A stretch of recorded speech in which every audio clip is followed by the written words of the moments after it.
Il est 23h22. Bonsoir Olivier Benkemoun. Salut Thierry. Dans votre carré VIP ce soir, le plus rock'n'roll des chanteurs d'opéra. Ouais, mais le plus grand des ténors aussi, des ténors français. Et puis Roberto Alagna, c'est un type qui a des contrats partout, à la Scala de Milan, qui a des contrats jusqu'en 2020 à peu près.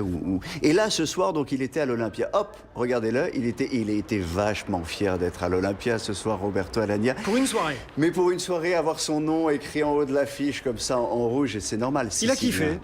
Mais plus que ça, un rêve de gosse. J'ai rencontré sa mère juste avant le concert. Elle me disait, c'est un rêve de gosse. On passait devant cette salle, jamais il pensait pouvoir chanter. De toute façon, sa vie est un rêve à Roberto Alagna. Il est né dans la banlieue parisienne, des parents immigrés d'origine sicilienne.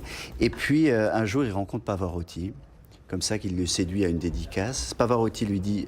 Viens passer mon concours à Philadelphie, si je ne me trompe pas, et remporte le concours Pavarotti. Ce qui va évidemment le propulser, lui qui chantait dans les cabarets, de la variété, dans les boîtes de nuit, quoi, si vous voulez, va devenir un ténor. Et pas n'importe quel ténor, puisque c'est un des ténors les plus réclamés au monde. Donc, à côté de ça, il chante partout, il a un jardin secret, c'est quand même la variété.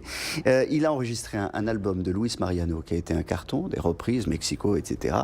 Et là, il a fait, il y a quelques mois, c'est sorti en novembre dernier, un disque de chansons siciliennes traditionnelles. Ça lui rappelait les chansons qu'on chantait chez lui le dimanche. Carton également, plus de 300 000 exemplaires vendus. Je vous propose un extrait de son spectacle qui était tout à l'heure, et puis il expliquait les sources de la Sicile pour lui. Faites-nous écouter.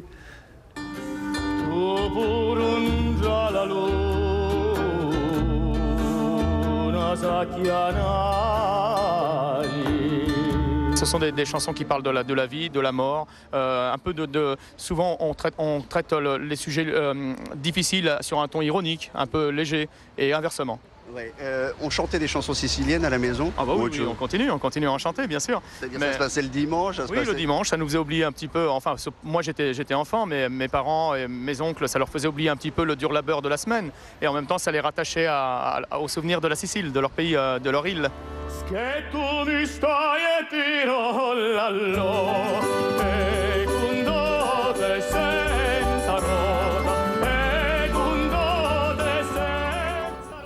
Voilà, donc vous imaginez le repas familial chez Alagna, le grand-père qui commence à chanter, qui tape du doigt comme ça, tac, tac, tac. Mais qui sont tous ces gens sur scène là, alors là, ça c'est des gens qu'il a fait monter sur scène à un moment donné pour chanter un de ses tubes. C'est assez génial. Vous voulez écouter un peu de son, vous allez voir.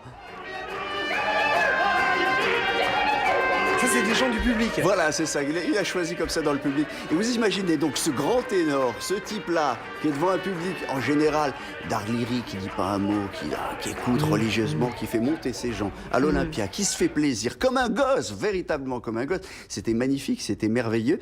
Et puis, par ailleurs, il me racontait alors ses origines. Lui qui avait toujours été traité de rital, de petit rital à l'école, qui a chanté en 2005 la Marseillaise. Vous vous souvenez, quand il y avait ces manifestations anti-Le Pen, on a appelé Alagna. Il est venu chanter comme ça. Je ne sais pas où il était à Londres. Il est revenu spécialement chanter fièrement la Marseillaise.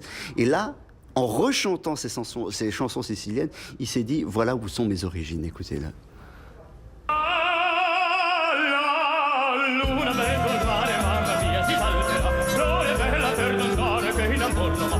J'ai eu du mal à me sentir français et j'ai eu du mal à me sentir sicilien.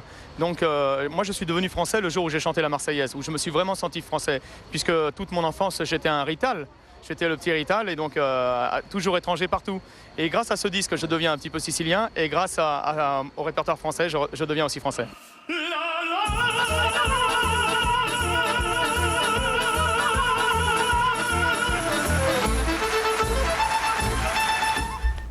Ah, on va montrer rapidement le Sicilien, voilà, ça c'est son album. Moi j'ai le grand format parce que j'ai de la chance.